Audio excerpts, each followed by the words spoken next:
നമസ്കാരം. മിസ് കേരള ലിയാന ഖാലിദിന് തിരൂരിലെ ഫാസിക് വെഡ്ഡിംഗ് മാളിൽ ഉജ്ജ്വല സ്വീകരണം നൽകി. മാനേജിംഗ് ഡയറക്ടർ ബാസിത് മൊമൻറ്റോ നൽകി ആദരിച്ചു. 2025 മിസ് കേരള നേടിയ BP അങ്ങാടി സ്വദേശിനി ലിയാന ഖാലിദിന് തിരൂർ പൂങ്ങോട്ടുകുളം ബാസിത് വെഡ്ഡിംഗ് മാളിൽ ഉജ്ജ്വല സ്വീകരണം നൽകി.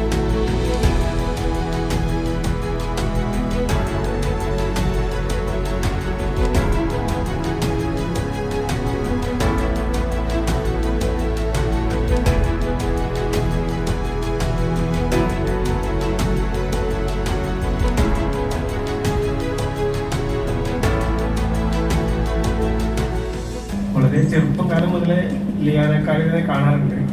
ഒരുപാട് മുന്നേ ഫ്രണ്ടാണ്, ഇപ്പോഴും ഒരു അതിനുപരിയുള്ള ഫ്രണ്ടാണ്. 2025 മിസ് കേരള എടുക്കുന്നുള്ള ഒരിക്കലും പ്രതീക്ഷിക്കുകയല്ലേ. എല്ലാം എന്തായാലും നമ്മളെ തിരൂർക്കാർക്ക് തന്നെയാണ് അത് കിട്ടിയിട്ടുള്ളത്. അതിന് വളരെ അധികം സന്തോഷമുണ്ട്. ഓക്കെ, എന്തായാലും ലിയാന ഖാലിദോട് എത്തിയതുകൊണ്ട് എല്ലാവർക്കും കാണാൻ പറ്റില്ലല്ലേ, പരിചയപ്പെടാൻ പറ്റില്ലല്ലേ. കുറേ കാര്യങ്ങൾ ഇങ്ങനെ മോഡൽസിനെ നമ്മളിങ്ങനെ സെർച്ച് ചെയ്യുന്ന കൂട്ടത്തിലുള്ള ഒരാൾ എന്നുള്ള ലെവലിലായിരുന്നു. പക്ഷേ ഈ പറഞ്ഞ പോലെ തന്നെ ഇപ്പോൾ ഇത് കിട്ടുന്നതിൻ്റെ തലേ ദിവസം രാത്രിയിൽ സ്ക്രോൾ ചെയ്യുന്ന സമയത്ത് ഇങ്ങനെ ഒരു തിരുവുകാരിക്ക് ഇത് കിട്ടി എന്ന് പറഞ്ഞപ്പോൾ ശരിക്കും പറഞ്ഞു കഴിഞ്ഞാൽ എക്സൈറ്റഡ് ആയി പോയെന്നുള്ളതാണ്.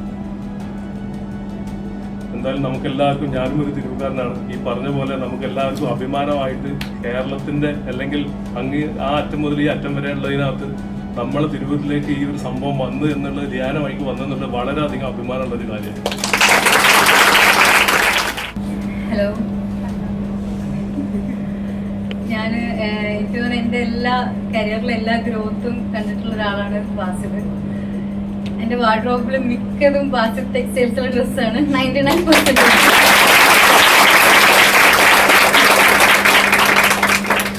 എൻ്റെ വീട്ടിൽ എനിക്കായിരിക്കും ഏറ്റവും കൂടുതൽ കുറവ് ടൈം എടുക്കാറ് പർച്ചേസിങ്.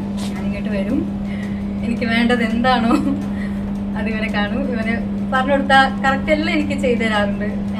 എൻ്റെ എല്ലാ കാര്യങ്ങളും അറിയാം, നമ്മൾ ചെറുപ്പം തൊട്ടേ കാണുന്നതാണ്. ബഷീറാക്കയാണെങ്കിലും എൻ്റെ ഗ്രാൻഡ് പാൻ്റെ ഫ്രണ്ടാണ്. സോ വളരെ കുഞ്ഞുതാകുമ്പോൾ തൊട്ടിട്ട് പഴയ ഔട്ട്ലെറ്റിലാണെങ്കിലൊക്കെ ഞാൻ വരാറുണ്ട്. പിന്നെ ഇങ്ങനെ ഒരു ഫംഗ്ഷൻ അറേഞ്ച് ചെയ്തതിന് ഒരുപാട് നന്ദി. ഇനി ഒരുപാട് ആഗ്രഹങ്ങളുണ്ട്, ഒരുപാട് ഉയർച്ചകൾ എത്തണം എന്ന് ആഗ്രഹങ്ങളുണ്ട്. മാനേജിംഗ് ഡയറക്ടർ ബാസിത് മൊമൻറ്റോ നൽകി ആദരിച്ചു. Taif women's mall MD Noushad, Fasid wedding mall MD Manoj എന്നിവർ സംസാരിച്ചു. ബിസിനസ് ഡെസ്ക് വെട്ടം.